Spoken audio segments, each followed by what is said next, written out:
കൊച്ചിയിൽ MDMA-യുമായി യൂട്യൂബർ പിടിയിലായ കേസിൽ പ്രതി റിൻസി മുംതാംസുമായി നിരന്തരം ഫോണിൽ ബന്ധപ്പെട്ട സിനിമാ താരങ്ങളുടെ വിവരങ്ങൾ ശേഖരിക്കുകയാണ് പോലീസ്.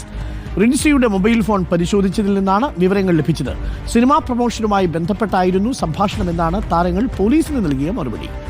എസ് ശരൺ ഉണ്ട് കൂടുതൽ വിവരങ്ങളുമായി. എസ് ശരൺ, നേരത്തെ നമ്മൾ കണ്ടതുപോലെ ഇവിടെ റിൻസിക്കും താരങ്ങളുമായി ബന്ധമുണ്ടായിരുന്നുവെന്ന സൂചനയാണോ പോലീസ് നൽകുന്നത്? അരുൺകുമാർ, റിൻസിയെ കസ്റ്റഡിയിലെടുത്ത് ചോദ്യം ചെയ്യുന്ന സമയത്ത് തന്നെ റിൻസിയുടെ മൊബൈൽ ഫോൺ പോലീസ് പരിശോധിച്ചിരുന്നു. അതിൽ നിന്നാണ് സിനിമാ താരങ്ങൾ സമീപകാലത്ത് റിൻസിയെ ബന്ധപ്പെട്ടിരുന്നു എന്നുള്ള വിവരം പോലീസിന് ലഭിച്ചിരുന്നത്. അതിന്റെ അടിസ്ഥാനത്തിലാണ് സിനിമാ താരങ്ങളെ പോലീസ് വിളിച്ചു നോക്കിയത്. അപ്പോൾ സിനിമാ താരങ്ങളോട് എന്തിനു വേണ്ടിയുള്ള സംഭാഷണമാണ് അവിടെ നടന്നെന്നുള്ള കാര്യത്തിൽ വ്യക്തത വരുത്തുകയായിരുന്നു പോലീസിന്റെ ഉദ്ദേശം. അപ്പോൾ താരങ്ങൾ പറഞ്ഞത് ഈ സിനിമാ പ്രൊമോഷൻ രംഗത്ത് സജീവമായിരുന്നു റിൻസി. അങ്ങനെ റിൻസിയുമായിട്ട് സിനിമാ പ്രൊമോഷൻ കാര്യങ്ങൾ മാത്രമാണ് സംസാരിച്ചതെന്നുള്ളതാണ്. എന്തായാലും പോലീസിനെ സംബന്ധിച്ച് ഇത് ഉറപ്പിച്ചിട്ടില്ല എന്നുള്ളതാണ് പോലീസ് പറയുന്നത്. ഇനിയും ഒരുപാട് അന്വേഷണത്തിലൂടെ മാത്രമേ അതിൽ ഒരു സ്ഥിരീകരണം ഉണ്ടാക്കാൻ കഴിയുകയുള്ളൂ.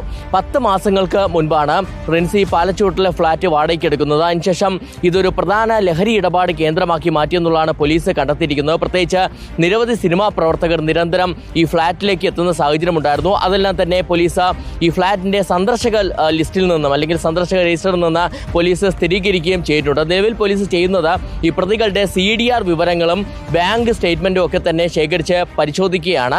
അങ്ങനെ സിനിമാ താരങ്ങൾ റിൻസിയുമായി സാമ്പത്തിക ഇടപാടുകൾ നടത്തിയിട്ടുണ്ടെങ്കിൽ അവരെ വിളിച്ചു വരുത്തി ചോദ്യം ചെയ്യാനുള്ള നടപടികളിലേക്ക് കടക്കുമെന്നുള്ളതാണ് പോലീസ് പറയുന്നത്. ഇതിനകം തന്നെ ഈ 2 പ്രതികളെ, റിൻസിയെയും സുഹൃത്തായ യാസറിനെയും 4 ദിവസത്തേക്കാണ് പോലീസ് കസ്റ്റഡിയിൽ ആവശ്യപ്പെട്ടിട്ടുള്ളത്. പോലീസിന്റെ കസ്റ്റഡി അപേക്ഷ നാളെ കാക്കനാട് മജിസ്ട്രേറ്റ് കോടതി പരിഗണിക്കും. കാത്തിരുന്ന് കാണാം റിൻസിയുടെ കോൾ വലയിൽ കുടുങ്ങിയത് ആരൊക്കെയാണ്. വരും ദിവസങ്ങളിൽ ഒരുപക്ഷെ ചൂടേറിയ ചർച്ചയ്ക്കുള്ള സാധ്യതയുമുണ്ട്.